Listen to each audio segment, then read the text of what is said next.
Hey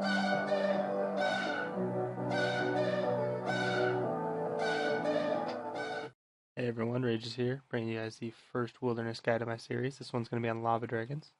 So to start off, we're going to have a few requirements. The optimal magic level would be 75 plus for use of the Trident. This prevents you from needing to carry runes and reduces your risk because death is always a possibility there. A high range level is nice for D'hide because while it does lower your magic bonus, lava dragons have such low mage defense that your mage bonus actually won't affect your kill speed at all unless it gets abysmally low, which it won't.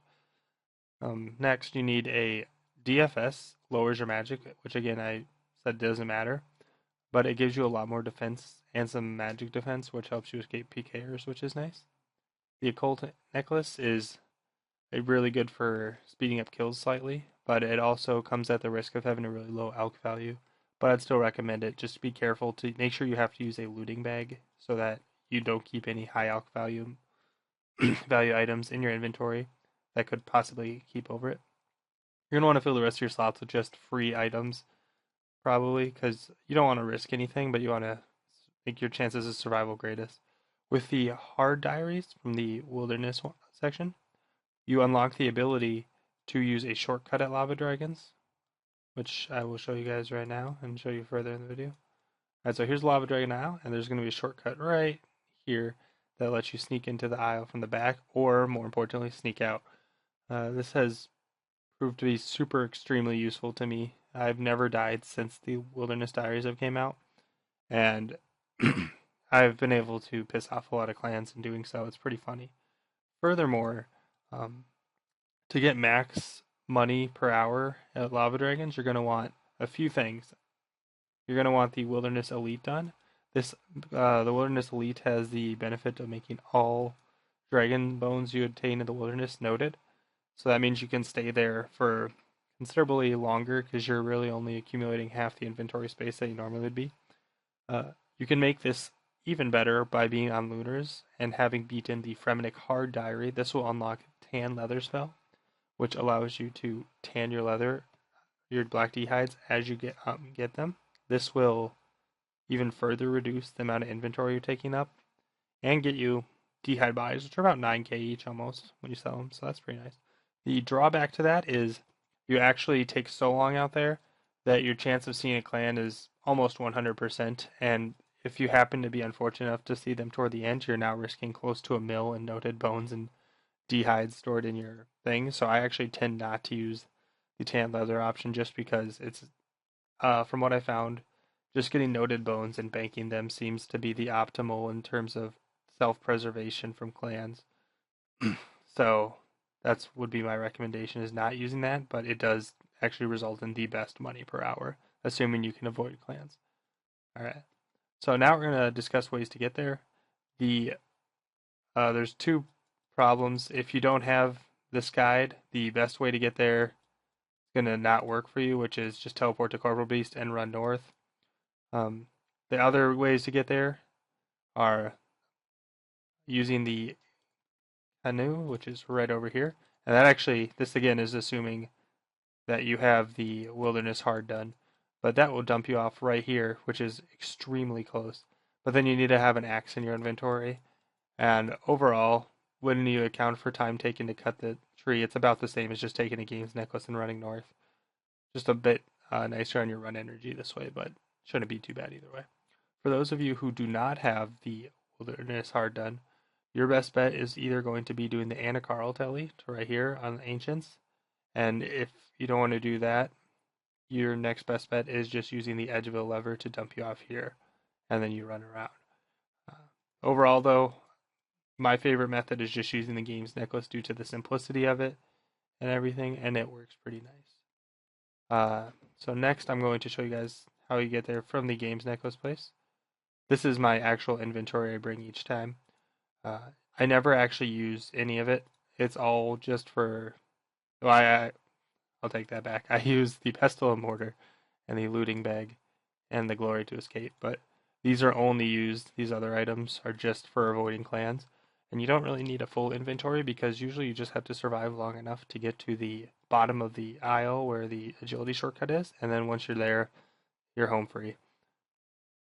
So, one other thing I should have mentioned earlier, the Trident of the Swamps is preferred because there's this cool thing you can do with Venom that I'm going to show you in my favorite spot that allows you to get essentially free kills on lava dragons. Oh, what are you doing, man? Anyway, here is the super awesome shortcut right here. Quick to get in, quick to get out. Alright, so the best spot is to stand right here. Now you're going to attack this one, you're going to attack this one. And now you're just going to keep alternating. Oh, that one was already hurt. You'll keep alternating until you see venom on this one. And once this one's venomed, then the fun begins. Sometimes you actually kill it before it gets venomed, but that's okay. And since they were already damaged, there are some weird kinks with venom that actually prevent some monsters from actually becoming venomed. Alright, so he's venomed now. So now all you're going to do is focus on this dragon. There's a reason you can't do it the other way is because when a monster gets out of range of you, it loses its venom. But from here, you will be looting right here. Unfortunately, the bones didn't spawn because it was someone else's loot, but we'll see the bones in a few seconds. So now you actually just gotta wait for this dragon to die of venom, which actually takes only about 2 minutes from full, or about a minute and a half from, or less from half, and that will actually save a lot of runes in the long run. And it's just nice to just get free kills that you really didn't need. So look at that, it's pretty awesome. The venom starts racking up really quickly. Uh, Another perk, I think if it's Elite Diary again, is that if you grind shards, level 80, can that attack me even? I don't think it can. Look at you. He's probably going to have a clan come. I'm actually just going to stand here in hopes that a clan comes so I can just show you how easy it is to escape using this new method. It's almost like I planned this.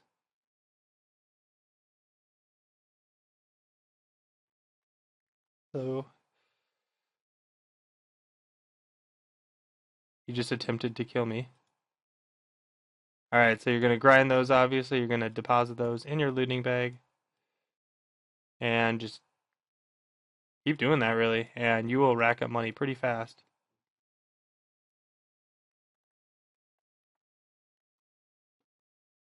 This guy's trying to see if it's worth bringing his clan here.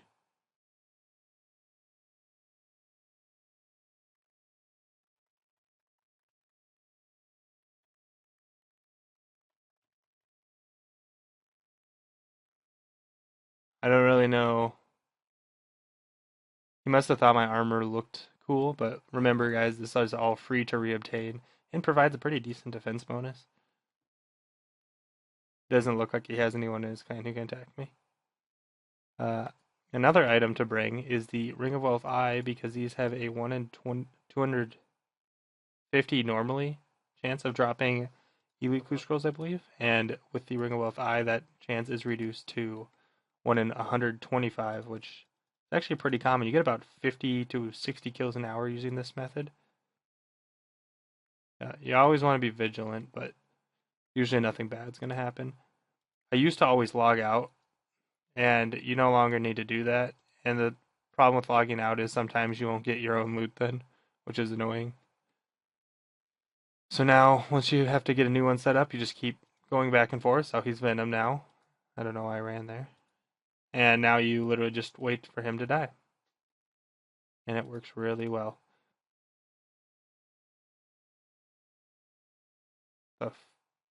What is this guy doing?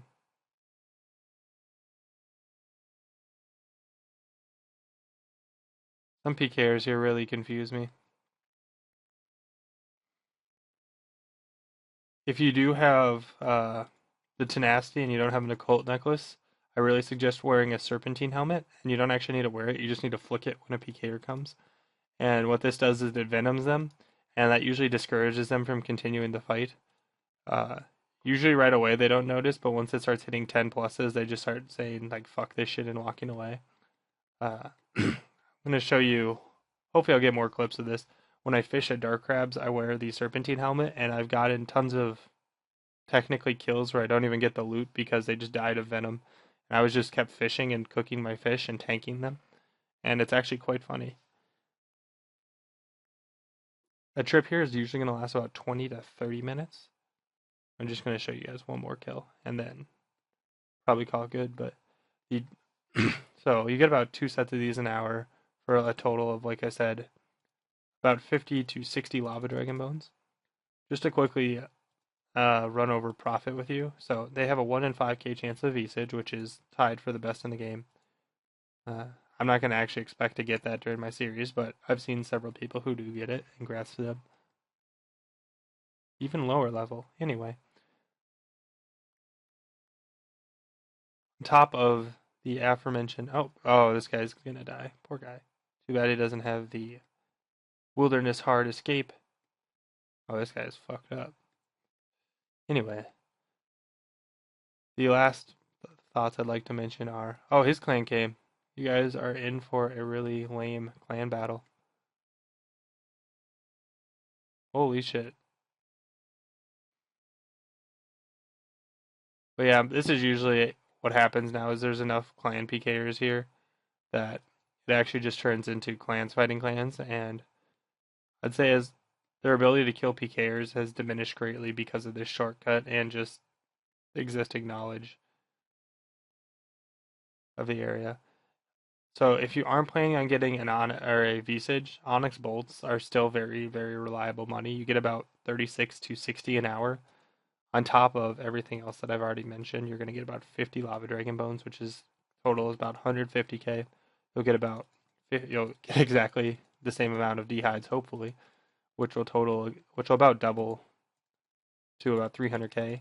Then when you add in the lava scales, it'll raise that another 50% or so, assuming that you have the that making bank. They just screwed up the lure on this one, so you can just step back here and it's the same thing. But look at that carnage. Anyway, the Onyx bolts then will become about 600k an hour if you're lucky, which is pretty awesome. Furthermore, as I already said, you're going to get about 600k in bones, black dehides, shards, and some alcohols. So looking at 1.2 mil an hour, but you do have to remember to factor in the cost of your Trident, which you're going to use about 800 charges an hour. It can't if you're doing this Venom method, you can actually use about 20% less to get the kills, which is pretty awesome.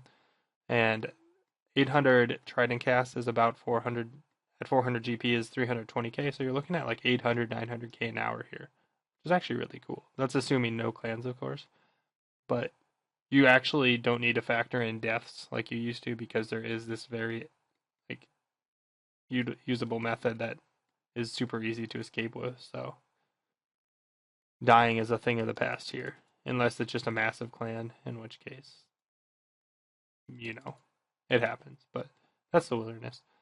As all in all, this money making method is actually, I'd say, it's below Zora and below Double Nats, but it's above a lot of other things once you have all the pre-existing requirements. I mean, if you do camp it long enough, you should expect a Visage over a long enough period of time, which will even further increase your profits. So, because they are tied for best Visage chance a game. So if you see, I used about 100 charges for about 10 bones. So yeah, you'll be using 400, 500 an hour, depending on how quickly you venom this lower one. If you guys have any questions or any suggestions for the next guide I make, just let me know. I'm gonna try and make as many that are relevant. I was gonna make a Chaos Fanatic guide, and I'll just spoil it right here. I got the Chaos Ellie pet after a few kills, but I learned that the Chaos Fanatic is literally just not worth killing. It's fun, I guess, but in terms of if you're going for profit, even with max gear using blowpipe and everything, it still takes way too long to actually kill it. Even though there is that really convenient altar to recharge a prayer, the crazy archaeologist and Scorpio are just superior demi bosses in terms of loot dropped and stuff. Because the Chaos Fanatic's only decent drop is its rare Ancient Staff, which is nice, but then again, Crazy Archaeologist and Scorpio have much better drops overall. Um, so, like I said, guys, please like, comment, subscribe, suggestions for the next guide you'd like to see, and have a great day.